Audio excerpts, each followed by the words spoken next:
this is a clip where he is co-hosting with his daughter, Rachel Cruz. Rachel has 2 books, one that she, I believe, co-authored with her father, with Dave.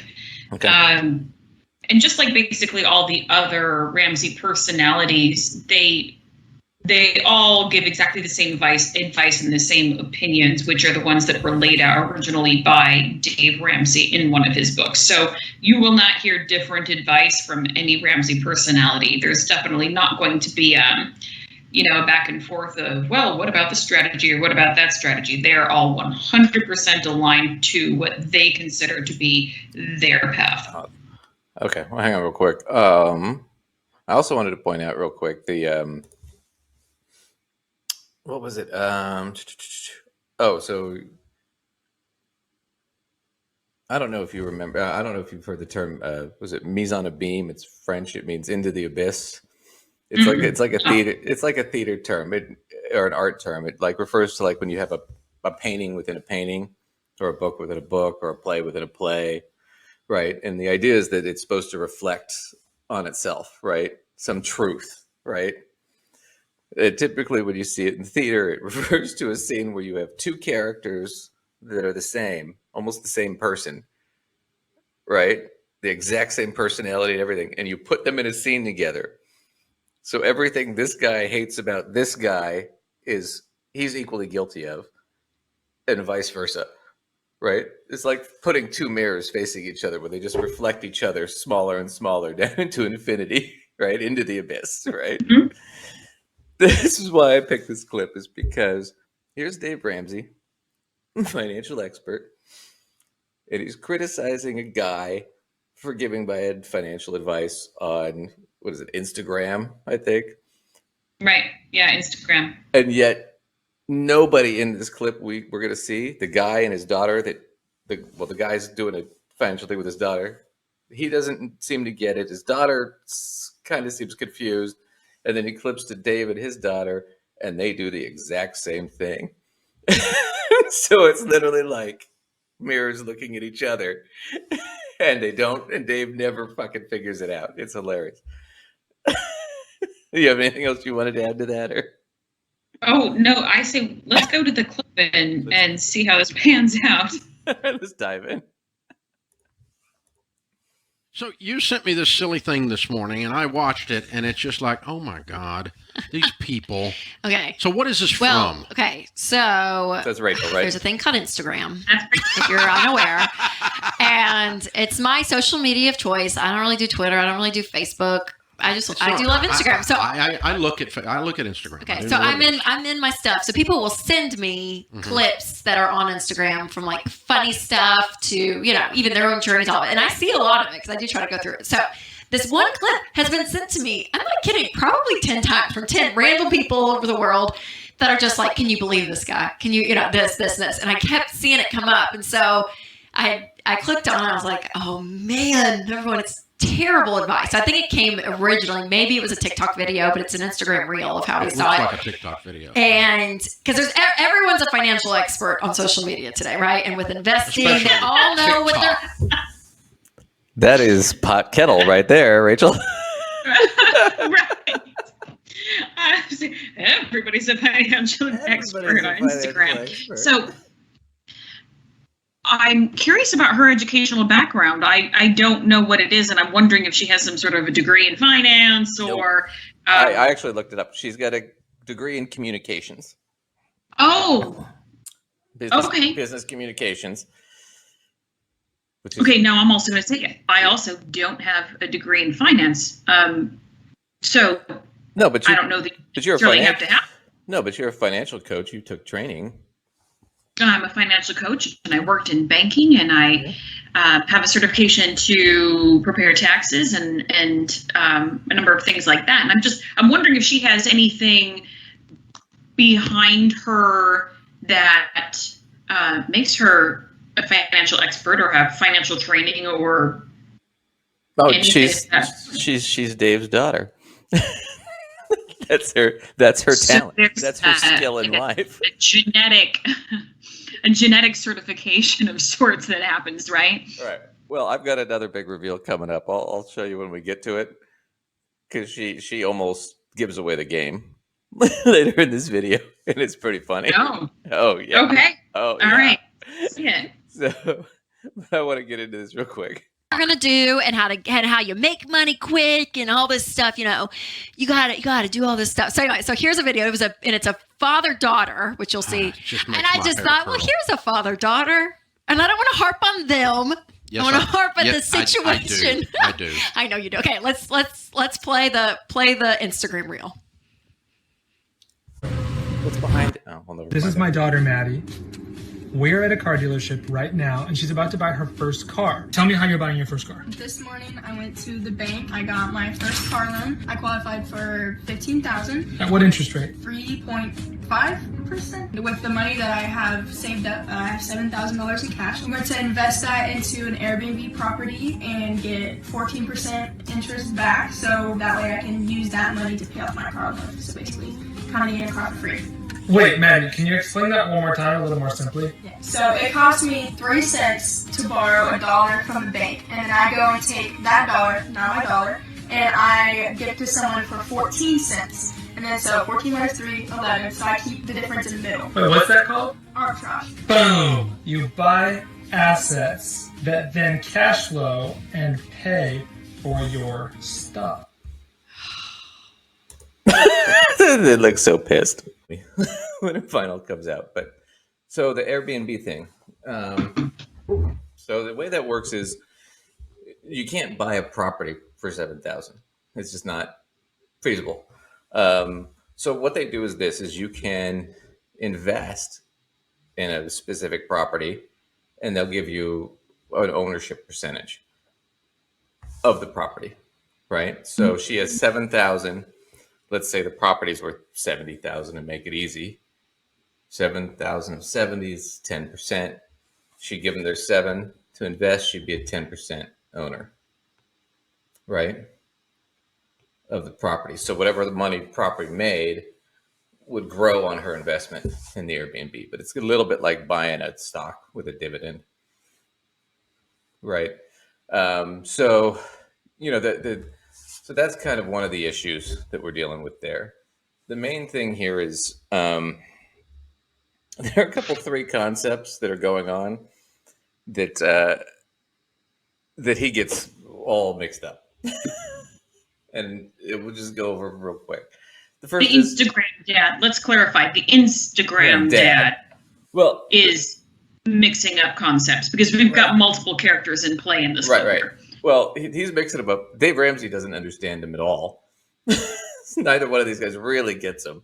It was really funny to me about the whole thing. Like I said, mirror versus mirror, is they both make the same mistake. They just do it in different ways, which is the whole irony, right?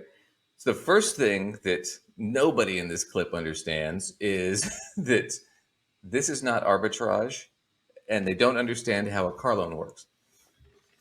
Okay. All right. So why don't we pause and take a look at these things so our viewers have some clue what that really is. Right. Because it'll be funnier if you understand it and then you hear them not understanding It will it. be funnier. Yeah. It will be funny for sure. Absolutely. All right.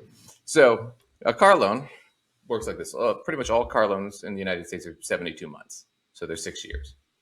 Okay. So the way it works is you can either get it through the dealership or through a bank. It kind of doesn't matter. And car loans are usually really cheap. Like right now, today, you could get if you had really great credit, you could probably get a car loan for about 2.8 or 2.9%. That's how cheap car loans are. So I think the highest anymore they go is like 4.5%, maybe 5%. And that's if you have a really bad credit. So a 3.5% interest rate on a car loan, very normal. Very average. This is going to confound Dave and his daughter later, but it's very normal. Now, the reason they're so cheap is because car manufacturers and car dealerships, a lot of times will make deals with banks, or they'll have their own bank that they use or financing that they use, and they want to keep the interest rates as low as possible so they can sell more cars. Because if it's a 10% interest rate, you're like, I don't know that I really need that Honda. But at 2.9 or 3%, you're like, well, the payment doesn't seem that bad. And because millions and millions and millions of cars are sold every year, if you're a bank, this is great. Because, we're getting a lower rate, but we're getting a million plus customers that we normally wouldn't have. And we don't have to do any advertising. We don't have to do anything. You know why? Because you'll see it on the GM commercial or the Ford commercial. Get the new car at 3% APR for right 36 months or whatever it is. 0 down, 0 APR for the first year, and then 3% after that. You see it all the time on television. So with financing as low as blah, blah, you blah. see it all the time. And the reason the car dealer can do that, even though the bank's setting the rate, is because the car dealer's already negotiated the rate with the bank. So they already know, right, that that's what you can get it for. So very common. The other thing about a car loan is this. When you get a car loan, they don't give you cash. Never do they give you cash. It's not a business loan. It's not a personal loan. It's a car loan. What they do is they buy the car with the money. And then the bank holds the title to the car. Right? So what ends up happening at the end of it is if you don't pay it and default on the loan, what does the bank do? They repossess your car. And repossessing a car is super easy. It's not like repossessing a house or a boat or a plane or a business. So banks don't care if you default because the default rate's going to be small. Then we're just going to repo the car, get whatever money we can out of it. We're still going to be fine. We're still going to be making the money hand over fist. So nobody cares, right? This is a very simple concept. So that's how a car loan works. 6 years, you pay it off month by month, right? Nobody in this video understands that simple concept, first of all. Second of all, this is not arbitrage. Arbitrage is not occurring anywhere in this. So for those of you who don't know, arbitrage is when you simultaneously buy and sell an asset in a market, usually a security or commodity or currency or something like that. And you do it simultaneously because you're taking advantage of a differentiation in price. So let's say Alacius Incorporated, Alacius's company, has their stock is on sale, but right now in Japan, Alacius's stock is trading at 11, right, on the Japanese market. But in New York, on the New York market, it's trading at 10. So I'm going to run out, buy as much of it as I can at 10, and as soon as I get it, I'm going to immediately turn around and sell it in Japan at 11. So I make $1 per share until the price levels out and matches. And at no point did I really take any risk because I'm just buying and selling immediately. I don't hold it for any length of time. Okay, so now that you've explained to us what it really is, take a second and explain to us why what they described is not. Right. Obviously, it wasn't happening simultaneously. No. Well, and they're not buying like asset for like asset. Like if it would be arbitrage technically if, let's say I was a guy in her class and I wanted a specific car and I said, hey, I have $8,000. Maddie, if you see this car, I'll give you $8,000 for it. She sees the car at a lot the next day, the exact car I want. She buys it for $7, immediately turns around and sells it to me for $8. That would be arbitrage. Okay. Since these assets are not the same. Right. It's car No. and a vacation rental, right? An Airbnb property. So for that reason, it's not arbitrage. And she's also not doing anything simultaneously. So all the way around. Right. So so she actually describes two different financial concepts. They're very sound concepts. They're misused here, but they're good concepts. The first is she's describing a hedge, right? So she says she's going to take her $7,000 and she's going to invest it in the Airbnb. That's what I understood when she said it. I'm going to take 7 and invest it, right? And it's going to get this return rate, and I'm going to use that to pay off the car, right? Now, she's not entirely wrong, but she's not right either. And I can show real quick. I just did a simple little thing for you guys. So she has her car loan. You can see this okay? Yep. So she has her car loan, 72 months, 3.5. The other thing is, she's a minor, so she couldn't take out the loan. Her father took out the loan, probably, right? And what she is she's a signator on the loan. So when she turns 18, she can sign the loan and get her father off of it, and he doesn't have a choice. So technically, it is her car loan, but he's responsible until she turns 18. Does that make sense? Mm-hmm. Okay. So in the first scenario, she takes her 7 as a hedge. Okay. And let me do this real quick. A hedge, just so you know, is I have one investment here, and this investment, whatever it does, makes or loses money, right? But I have another investment here that's going to do the opposite thing of the first investment. So investment 1 investment 2 is going to do the opposite. They don't move the same, right? So typically when you see like hedges, it'd be like, if I make all my money in oil, right, I'm going to want to invest in something that does the exact opposite of oil. So if oil goes down, this will go up. That way it offsets my losses over here. Mm-hmm. Okay. But typically with your hedge, you want to really leverage the hell out of it. So it makes up the difference. So what she's saying is, okay, I've got this loan that's going to cost me money, right, over here. So I'm going to do 2. I'm going to take my 7,000, right, invest it, and it's going to make me money to offset the cost of the loan. That's the concept. And it's not wrong. But this is what ends up happening. So she invested in the Airbnb at the 14% growth rate. Now let's assume she gets 14%. Hypothetically, she probably won't, but let's assume she gets that. So the total growth from the investment from the 7,000, that 7,000 would become in 6 years $15,364.81. Okay, I did the math already for you guys. But that's what it is.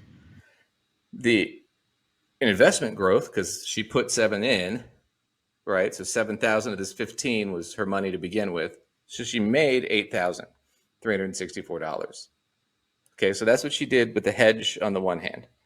She took the $15,000 car loan. I'm assuming she took the whole loan at 3.5, which means her monthly payment would be $231 a month. So she paid a total of $16,651.87 for the car for the length of the time she had the loan. Okay. So her net, right? So she paid $16,000 for the car, but she made $8,300 over here. So her net for this situation, the Airbnb versus the car, is she only paid $8,200 for the car, or $8,300 roughly, right? So she got a $15,000 car, but the payments, the total payments versus what she made, it only really cost her $8,300. So it's not a bad deal, and she still has her 7,000, and she never had to get rid of it, right? So at the end of 6 years, she's got 15,000 in an account, and she's paid 16,000 to pay off a car. So she still has all her money, and she got the car for less overall if you net it out. Okay, as opposed to if she didn't do the hedge, she puts the 7,000 down on the car, and she borrows 8,000 for the total of 15. She'd have paid $8,100 in payments on that car over the 6 years, right? So she paid more, $593 more for the car over the 6 years, and she spent her 7,000, so she has none of that money anymore. Okay, so the key thing that I want everybody to understand about that is, yeah, it's a good strategy. She's not getting the car for free. That she screwed that one up. She'd have to invest a lot more money or get a ridiculous interest rate, right? Or return rate, right? So that's not what's really happening. But if she hedges it out, she ends up making money, which ends up being a little bit more cost effective for her, and she still has the money at the end of it. So it is a decent strategy at the end of the day. The catch to it is the Airbnb has to actually make money.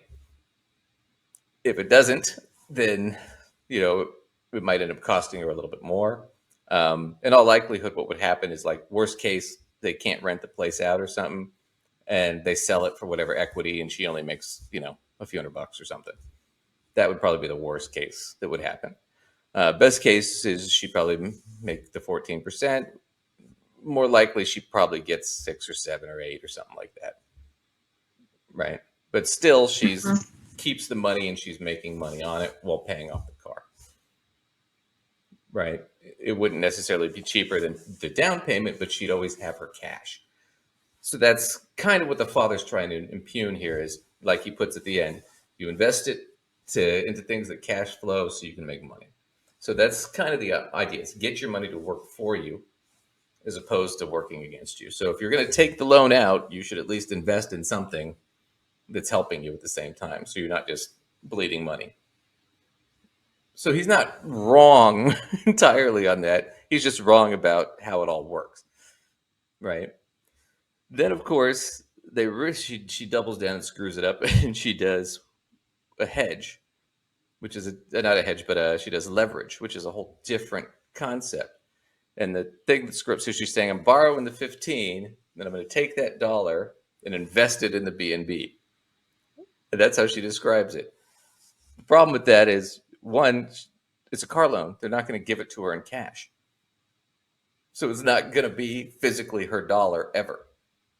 They're going to give her the car and keep the title. They're never going to give her the dollar. So she can't invest the 15 in the Airbnb because she's never going to possess it. Correct. So there's the mistake there. The other thing about it, too, is if you forget the car altogether with a hedge, you also have to remember on a loan, you have to pay interest and principal, right? As where the growth on an investment takes time. So if she's using the investment on the principal, I did this real quick. So she does a leverage situation like this, where she borrows the 15, or forget the car completely, just borrows the money, invests it. She borrows 15 at 3.5, and it does grow at 14, hypothetically. The loan payment's still the $231.28 a month, right? But the future value would be negative if she uses the investment to pay the loan, because she's paying principal and interest here, and this is only getting interest. Does that make sense?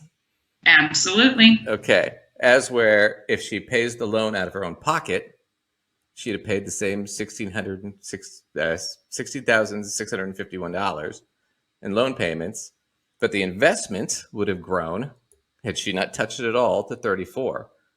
So over the 6 years, she'd have been up $17,900, so $18,000. That would have been a proper use of a hedge, or not a hedge, a leverage. Sorry.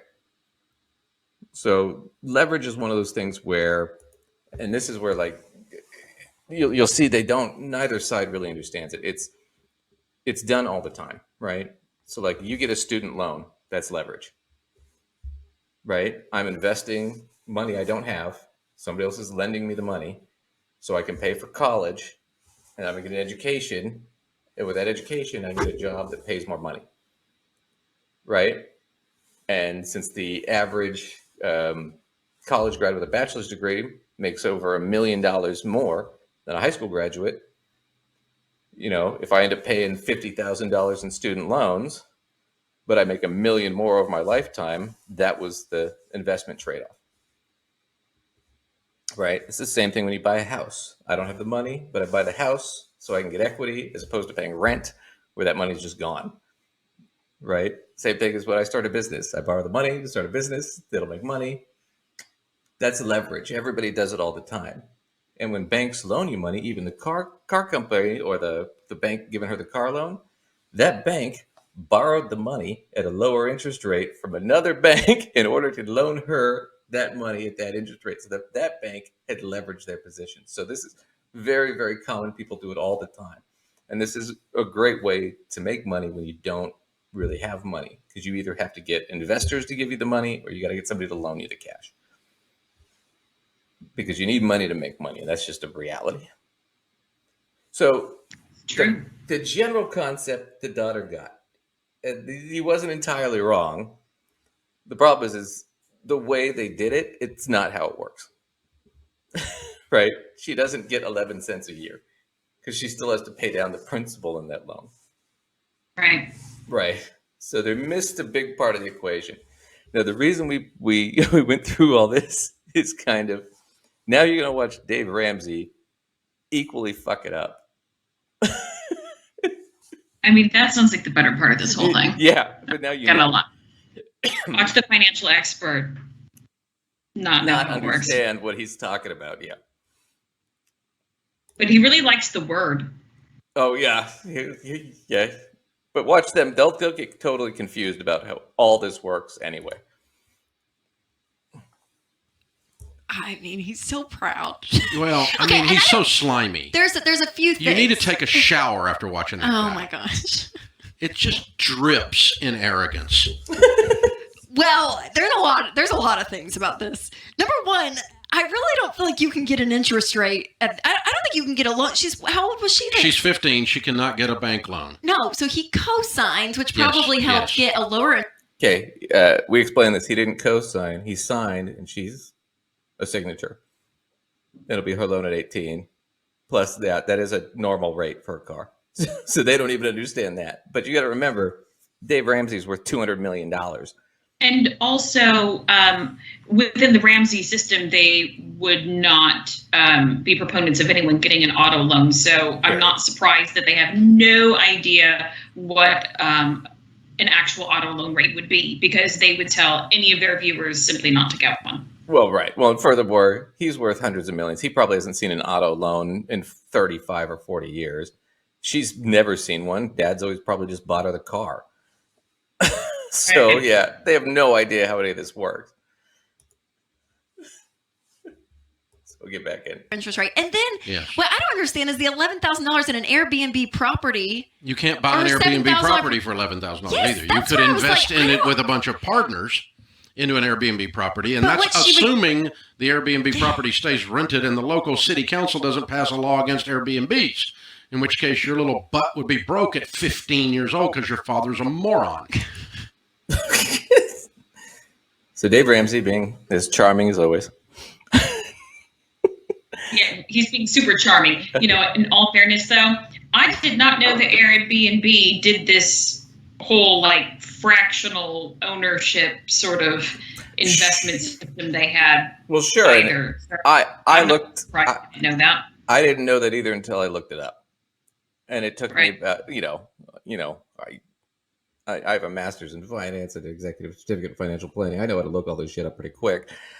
I looked it up. It took me about 5 minutes to look it up. Okay, you got to tell me Dave Ramsey sitting on his studio in his 143-acre property with all of his sycophants.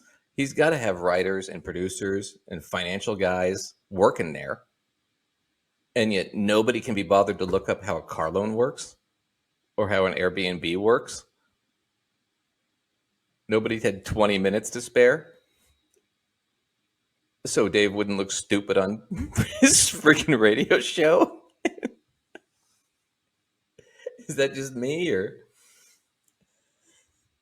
Well, probably his viewership also doesn't think this $7,000 Airbnb thing exists. So probably on that one, I think a lot of people aren't going to think he looks stupid, because I quite frankly think that everyone's going to go, yeah, how do you buy that for $7,000, right? However, he should have plenty of staff members that could have looked this up for him, quite frankly, so he could have known that. No, absolutely. The other thing that cracks me up about this is that, I've worked in the finance industry for, 10 or 11 years now. And when I was working at firms and with other financial advisors, I worked in the field for like 4 or 5 years before I first heard his name.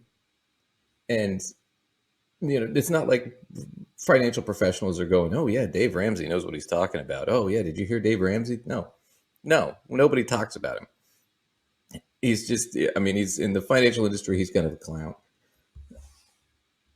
because he doesn't understand any of this stuff. This is simple stuff that you should understand if you're going to even meet with a client.